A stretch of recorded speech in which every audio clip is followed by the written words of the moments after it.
Hi viewers, welcome to our channel. ప్రస్తుతం మనతో పాటు దాము బాలాజీ గారు సీనియర్ జర్నలిస్ట్ ఉన్నారు. వారితో ఒకసారి మాట్లాడదాం. సార్ నమస్కారం సార్. నమస్తే. సార్, వల్లభనేని వంశీ గత కొన్ని నెలలుగా కూడా జైల్లోనే ఉన్నారు. అయితే ఈ నేపథ్యంలో తన ఆరోగ్యం క్షీణించిందని హాస్పిటల్లో అడ్మిట్ చేశారని చెప్పేసి వార్తలు వస్తున్నాయి సార్. అటువైపు నుంచి వైసీపీ వాళ్ళు ఏం ఆరోపిస్తున్నారంటే జైల్లో వల్లభనేని వంశీపై విషప్రయోగం జరిగింది అని చెప్పేసి, అతను చంపడానికి కుట్రలు జరిగాయని చెప్పేసి వాళ్ళు చెప్తున్నారు. నిజంగా ఈ విధంగా జైల్లో అంటే విషప్రయోగం కానీ లేకుంటే ఇంకే రకాలైన చంపేందుకు కుట్రలు జరిగే అవకాశం కనిపిస్తుందా సార్? ప్రజెంట్ ఇప్పుడు వల్లభనేని కండిషన్ ఏ విధంగా ఉంది? ముందుగా వల్లభనేని కండిషన్ మాట్లాడుకొని తర్వాత మిగతా విషయాలు మాట్లాడుకుందాం. వల్లభనేని వంశీ గత 50 రోజుల నుంచి జైల్లో ఉన్నాడు. ఫిబ్రవరి 13 ఆ ప్రాంతంలో అరెస్ట్ అయ్యాడు. అప్పటి నుంచి ఆయనకి బెయిల్ రాలేదు. అనేక సార్లు బెయిల్కి అప్లై చేశాడు. రీసెంట్గా కూడా ఆయనకి ఎస్సీ ఎస్టీ కోర్టు రిజెక్ట్ చేసింది. హైకోర్టులో కూడా బెయిల్ రిజెక్ట్ చేసింది. ఎందుకంటే ఆయన కిడ్నాప్ కేసులో బలమైన ఆధారాలు ఉన్నాయి. ఇంకా చాలామంది ఈ కేసులో ఎస్కేప్ అయి ఉన్నారు. వాళ్ళందరినీ మేము పిలిపించాలి. ఇతను బాగా సామాజికంగా ఆర్థికంగా బలవంతుడు కాబట్టి ఇతను ఇన్ఫ్లుయెన్స్ చేసే అవకాశం ఉంది. సాక్షుల్ని బెదిరించడం కావచ్చు, లేకపోతే ప్రలోభపరచడం కావచ్చు చేయొచ్చు. అట్లాగే సాక్ష్యాధారాలని తారుమారు చేసే అవకాశం ఉందని బలంగా ప్రాసిక్యూషన్ ఆర్గ్యుమెంట్ చేయగలిగింది. దాంతో ఇతనికి బెయిల్ అయితే రాలేదు. సో ఆల్రెడీ అతనికి కొంత హెల్త్ ఇష్యూస్ ఉన్నాయి. అతనికి ఏంటంటే ఒకటి సివియర్ బ్యాక్ పెయిన్ ఉంది. దాని తర్వాత ఆస్తమా ఉంది. థైరాయిడ్ కూడా ఉందేమో డౌట్ వస్తుంది. సో అతను గతంలో కూడా నాకు హెల్త్ ఇష్యూస్ ఉన్నాయని చెప్పాడు. దానికి సంబంధించి మామూలుగా గవర్నమెంట్ జైళ్ళల్లో హెల్త్ ఇష్యూస్ ఉంటే ఆ జైల్లోనే మెడికల్ ఫెసిలిటీస్ ఉంటే అక్కడే చూస్తారు. లేనప్పుడు అక్కడ పక్కన ఏ గవర్నమెంట్ హాస్పిటల్ ఉంటే దానికి తీసుకెళ్తారు. అది చంద్రబాబు ఒకడే చేయగలడు. ప్రైవేట్ హాస్పిటల్లో పెట్టగలిగిన సామర్థ్యం చంద్రబాబుకే ఉంది. జగన్కి లేదని నేను చాలాసార్లు చెప్పాను. అంటే వ్యవస్థలని మేనేజ్ చేయగలిగిన శక్తి చంద్రబాబుకు ఉన్నట్టుగా జగన్కి లేదు. అది మనం అరెస్టులు చూస్తే కూడా ఎవరికైనా అర్థమైపోతుంది. అదే ఫర్ ఎగ్జాంపుల్ అచ్చెన్నాయుడిని అరెస్ట్ చేసినప్పుడు ఆయనకి హెల్త్ ఇష్యూ ఉందని రమేష్ హాస్పిటల్లో చాలా రోజులు పెట్టారు. అలాగా ఆయన చాలామందికి అప్పుడు రమేష్ హాస్పిటల్లో కోర్టులు పెట్టేసేవి. ఇప్పుడేమో లేదు. ఎంత సీరియస్గా ఉన్నా గవర్నమెంట్ హాస్పిటల్కి తీసుకెళ్ళాలి. ఫర్ ఎగ్జాంపుల్ నిన్న సంగతి చెప్తాను. నిన్న ఈయన మధ్యాహ్నం టైంలో చాలా సివియర్ నొప్పి ఉంది, అట్లాగే ఊపిరాడట్లేదు అవన్నీ చెప్పినప్పుడు ఫస్ట్ ఏం చేశారంటే వీళ్ళు వైద్యుల్ని పిలిపించి జైల్లోనే చెక్ చేయించారు. కానీ వాళ్ళు కూడా సలహా ఇచ్చారు, కొంత హాస్పిటల్కి వెళ్ళి టెస్ట్లు అవి చేయిస్తే మంచిది సార్ అని.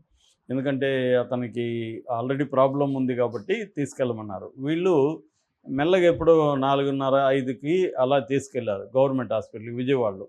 తీసుకెళ్తే అక్కడ డాక్టర్లు ఎవరూ లేరు ఆ టైంకి. లేకపోతే మళ్ళీ ఫోన్లు చేసి పిలిపించారు. ఈ లోపల వెయిటింగ్ చేయాల్సి వచ్చింది. వాళ్ళు వచ్చారు. వచ్చిన తర్వాత టెస్టులు చేశారు. అంటే ఎందుకు చెప్తున్నానంటే ఒకవేళ సివియర్గా ఉంటే పరిస్థితి ఏంటి, ఇతనికి సివియర్గా ఉందో లేదో తెలియదు కదా. మొత్తానికి టెస్టులు చేశారు. అతనికి ఈసీజీ, తర్వాత 2D ఎకో, చెస్ట్ ఎక్స్రేలు ఇవన్నీ తీశారు. ఇవన్నీ తీసి అతనికి ఏదో మెడికేషన్ అవి ఇచ్చారు.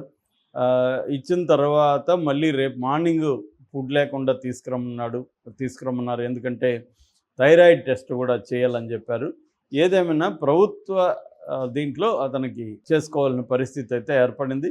సో దీంతో ఇప్పుడు ఒక డౌట్లు జనాలకు వస్తున్నాయి. ఎందుకు ఇతనికి ప్రాబ్లమ్స్ వస్తున్నాయి, ఏమైనా విషప్రయోగం జరిగిందా జైల్లో? ఎందుకంటే తను జైలు ఫుడ్డే తింటున్నాడు, బయట ఫుడ్ అయితే రాలేదు.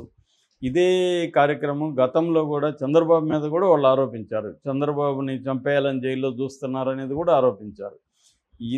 ఇదే మాట ఇప్పుడు వంశీ విషయంలో కూడా ఆరోపిస్తున్నారు, జైల్లోనే వంశీని చంపేయాలని. ఇది అనేక ప్రాంతాల్లో ఇదే ఉంది. కాకపోతే మన దేశంలో జైళ్ళల్లో చంపిన సంఘటనలు లేవా అంటే బోల్డ్ ఉన్నాయి.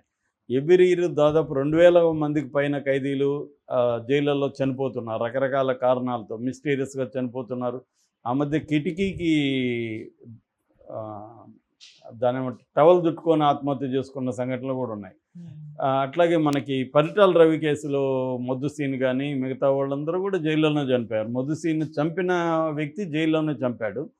అతను కూడా మళ్ళీ జైల్లోనే చనిపోయాడు మిస్టీరియస్గా. సో మనకి ఆ కేసులు పెద్ద విషయం కాదు.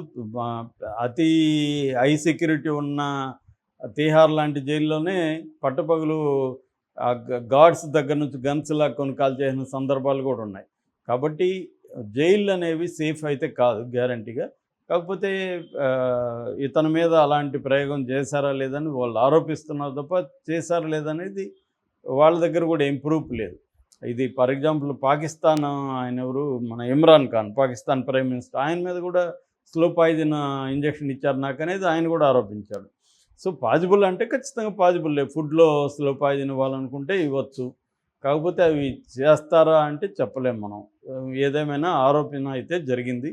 ఈయన కాకపోతే ఇంకొక ఇది కూడా మనం అటువైపు నుంచి చూస్తే ఏముంటుందంటే, జనరల్గా జైలుకి పోయినాక నాకు ఆరోగ్యం బాగాలేదనే దాన్ని బిల్డప్ చేస్తారు. చంద్రబాబుకు కూడా మనం గమనిస్తే చంద్రబాబు అంతవరకు ఎప్పుడూ ఆరోగ్య సమస్యలు బయటికి చెప్పలేదు. జైలుకి పోయినాక ఆయనకి ఏమేమి సమస్యలు ఉన్నాయో బయటకు వచ్చాయి సడన్గా. మళ్ళీ జైలు నుంచి బయటకు వచ్చినాక చూడండి, ఇప్పటివరకు ఆయన ఆరోగ్య సమస్యల గురించి ఎక్కడా చర్చే లేదు.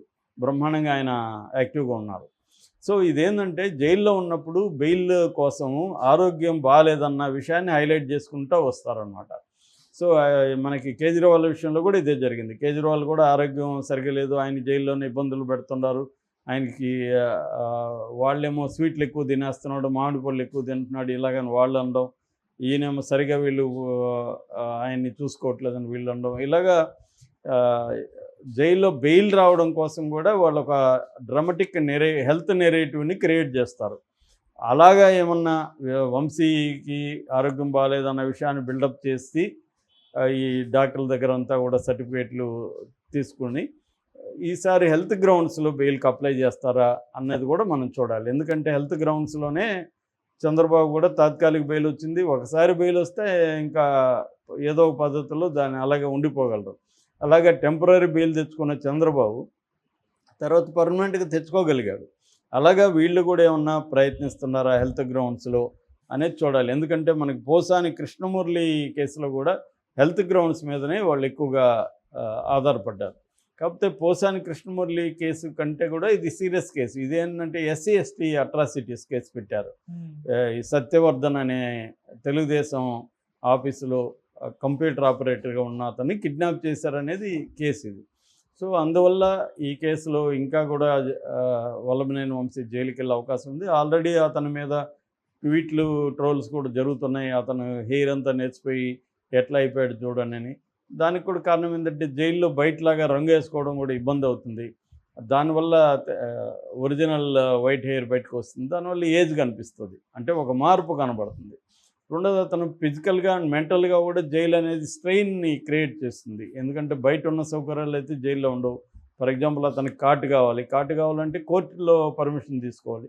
ఒక్కోసారి కోర్టులు కూడా విచిత్రంగా బిహేవ్ చేస్తుంటాయి. ఆ మధ్య 87 ఏళ్ల స్టాన్లీ స్వామి ఒక స్ట్రా అడిగాడు. ఆయనకి ఎందుకంటే చేతులు వణుకుడు రోగం, ఆ వణుకుడు రోగం వల్ల పట్టుకోలేకపోతున్నాను, తాగలేకపోతున్నాను, తినలేకపోతున్నాను, స్ట్రా ఇవ్వండి నేను లిక్విడ్స్ తీసుకుంటాను. 3 నెలలు ఇవ్వాల కోర్టు. అంటే ఎందుకు ఇంత క్రూయల్గా ఉంటాయి కోర్టులో కూడా అనిపిస్తుంది కొన్ని కేసులు చూస్తే. మనకు సాయిబాబా కూడా అంతే, 95% వికలాంగుడు. ఆయన అండా సెల్లో వేసి 10 ఏళ్ళు దాంట్లో చీకటికి దీంట్లో పెట్టారు. మరి కోర్టులు ఏం చేస్తున్నాయి, ఎందుకు ఇంత అమానుషంగా ఎందుకున్నారు